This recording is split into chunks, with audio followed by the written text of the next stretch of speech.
Le baptême n'est qu'un acte extérieur de l'œuvre de régénération qui a déjà été accomplie à l'intérieur. Voyez? Donc, je ne suis pas d'accord avec ça. Mais bon, ce sont tous mes frères. Au début, quand j'ai commencé comme prédicateur baptiste, ils venaient et disaient, « Frère Branham, venez par ici.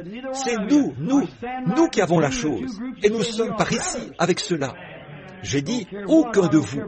Je me tiendrai entre vos deux groupes et je dirai, nous sommes frères. Ça m'est égal. Peu m'importe si quelqu'un n'est pas d'accord. Ça ne change absolument rien pour moi. Il demeure mon frère. J'ai un frère qui aime la tarte aux pommes. Je préfère celle aux cerises. Mais je ne vais pas couper la communion avec lui. Il peut manger sa tarte aux pommes et je mange ma tarte aux cerises. Et je mets de la meringue sur la mienne. S'il n'en veut pas, eh bien, il peut l'avoir. Vous savez, comment appelle-t-on ça? Ce truc fouetté qu'on met là-dessus. Vous savez, de la crème fouettée. J'aime ça. Je deviens trop vieux maintenant pour manger. Mais c'est c'est ce que j'aime. S'il n'aime pas ça, il n'est pas obligé d'en manger. C'est très bien. Je vais manger la mienne. Mais il demeure mon frère. C'est vrai. Et donc, j'aime ça.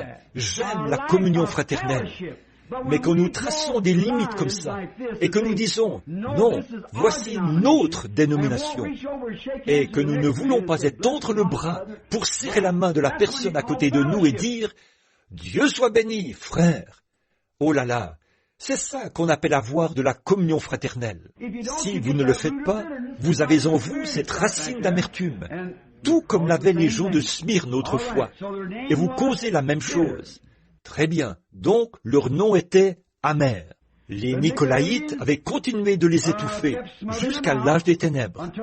L'âge de Luther a porté la première étape de la grâce. Un peu de lumière a commencé à briller. Puis est venu, après cela, est arrivé John Wesley avec la sanctification. Alors la lumière a brillé un peu plus fort. Puis est venu le baptême du Saint-Esprit avec les pentecôtistes, ce qui a ramené de nouveau la foi des pères. Mais ils ne pouvaient pas le garder tel quel. C'est pourquoi ils ont dû en faire une organisation. Et là, ils sont de nouveau retournés directement au nicolaïsme. Exactement comme la Bible avait dit qu'il ferait.